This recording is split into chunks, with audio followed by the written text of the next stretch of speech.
Preface. The number 0 and the number infinity, represented as the symbol infinity, were the most avoided and controversial numbers in mathematical history.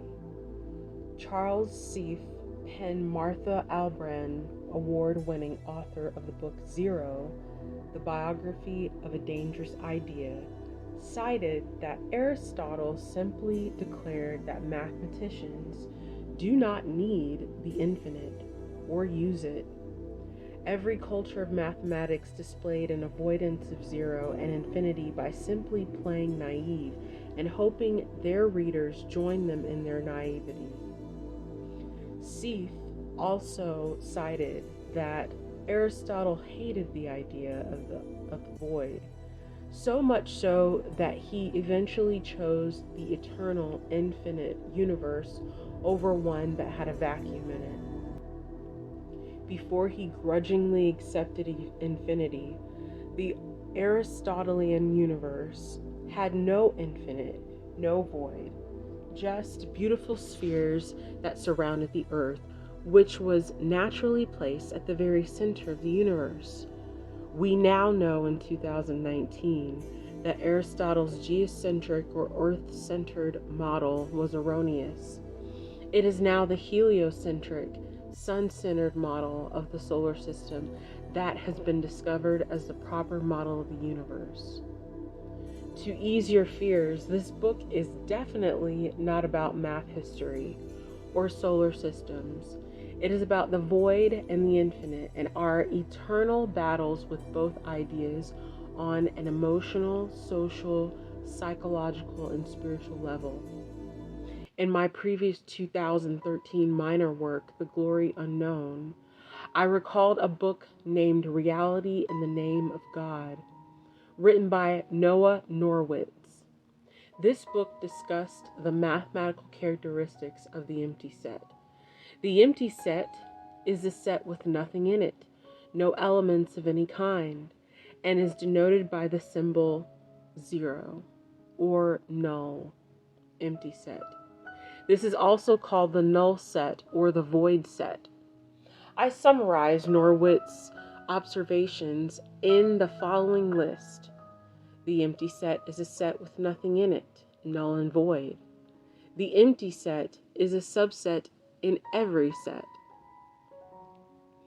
Although it is nothingness, it is treated as if it is still something. The empty set gives being to something that is considered non-being. The empty set is the concept of lack, a concept without its object. Void precedes presentation of something being filled. Grounded by the axiom of foundation, the law of being, where every multiple is founded and comprises at least one element which presents nothing like the multiple itself presents. The empty set is a void full of nothingness and emptiness. Nothingness or emptiness is insistent, meaning firm, and asserting a demand or an opinion, unyielding, demanding attention or a response, repetitive and persistent. It will not cease to repeat itself. Emptiness defines itself by its lacking of any referent, lacking something it stands for. It is like an infinite vacuum that cannot be totalized. Once it is allowed to enact with the infinite, continually multiplies irreducibly. Void is in a state of contingency where everything possesses and includes the inexistent. Emptiness is unstable, inconsistent, where anything that is placed near a void would immediately move into it at an infinite speed. Although void seems non-existent, void is real, though spoken of in the metaphysical sense. Emptiness will diverge into other things and disseminate the whole world. Horowitz, 2012. In the World Science Festival forum called Nothing, The Science of Emptiness, Frank Wilczek, a successful professor of physics at MIT, made the analogy that we are to nothingness like fish are to water. We took water for granted as a passive substance with no properties, which in fact has properties that would improve our understanding of the physics happening around us and within us. However, he says that incorporating this nothingness into our calculations would make things more complicated for us. We cannot get away with such simple and juvenile assumptions made in mathematics to model what happens in space or water, or more specifically, what we relatively clarify as nothingness. Why in the world am I talking about emptiness? I am supposing that there are voids or emptiness about us as human beings that behave the same way in which these discovered properties of the empty set behave. Similarly, as in mathematical history, we, like Aristotle and so many other historical contemporaries, have done and are doing all we can to avoid the discussion of our voids and nothingness. As a result, we struggle to accept the reality that the number infinity might be a hopeful match for zero. Zero, emptiness, and all its infinite and chaotic properties are just too intimidating, too daunting of a task to come face to face with. Great minds in forums are grappling over the right words to use to describe their experience with nothingness and emptiness. The idea that nothingness is treated like something, does it not manifest itself in pain, tears, deflecting laughs, greed, gossip, overindulgence, eating disorders, abuse, addiction, avoidance, exploitation, stoic behaviors, naivety, purposeful rejection, negligence of your own health, standing afar off from our own suffering or the suffering of others, behaviors inappropriate to the situation at hand, mental illness, disease, etc. You say to me, though, what is the point of bringing these manifestations of emptiness up? I was told by a former acquaintance that researching such properties was counterproductive. What is the point of bringing this insistent empty set up if you have no solution? That is where infinity comes in.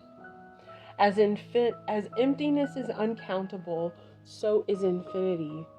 Infinity is the appropriate match with emptiness, which nothing infinite can conquer. This book will dig deeper into what I mean by that. But finally, the purpose of me even putting such an emphasis on addressing our own emptiness is because emptiness is my observed topic and problem statement concerning all the painful experiences that we encounter in our lives. Emptiness is a strong provoking factor to us, hurting others, others hurting us hurting ourselves. Though we temporarily nurse it with material successes or relationships, emptiness still mars our ability to appropriately and efficiently transfer and receive empathy, feelings, love, healing, connection, communication, and growth as a person and as a group, whatever that group is. Our personal and corporate lack of justice is the fruit of our emptiness. Parts of us burn inside to see someone else shine. We are not satisfied with someone getting the same shine as us. We are not even satisfied with someone getting less shine. We will never admit such a fickle heart condition and will portray ourselves as completely altruistic.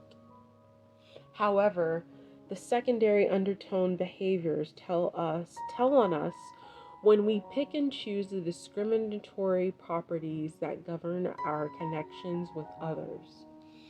It is heart deep and masked, Like Wilczek states, if we were to truly give nothingness the honest properties it deserves, we would really have to put more work into our mathematical solutions. The relatively shoddy work we put in will not suffice. We end up unpacking significantly more information and feelings than we plan to. It hurts, having to stare at that empty space of violation and neglect.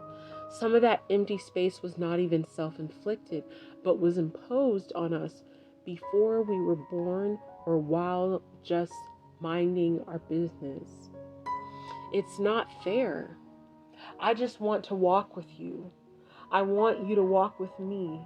We will walk this walk together in a park, away from the vulture-like demands, to just share and support the desire to be healed and have our value receive the permission it has already been granted to be restored. I want to cheer you on as your hope in a good and expected end is restored. We are about to make an abrupt turn onto another highway of thought. A well-known speaker in my faith-based community named Ty Gibson states some realities I want us to hold on to. Number 1, this world is experiencing an inconsolable age as a result of slowly pushing the true God out of our consciousness. 2, human beings who have neglected God are beginning to cry out for God inconsolably, like a child who has murdered his father. The world is not sustainable without the inconsolable ache that only God can fill being satisfied. Number 4, you can work yourself into a deep, dark hole when you try to turn off your need for God.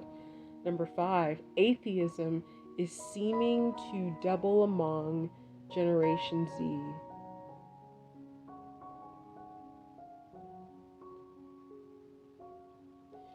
No matter how much you've thought you've killed God, you still long for Him in different ways. Human nature is a space. Number 8, we are intellectually, psychologically, physically, emotionally engineered for a deep fellowship or connection with God that we can't completely shake. Transparently speaking, this book will discuss humanity's experience with the empty set, i.e., our own voids, God's intimate familiarity with the empty set, God's infinite solution to the empty set, how this awareness can empower us to face our voids, traumas, be victorious, and support others courageously in doing the same. If anything becomes of your time here, I hope you leave a bit more aware of the unseen battle we each are facing and feel more equipped and supported in facing them. May we realize how much more compassion for ourselves and also accountability we need to be the overcomers we were destined to be.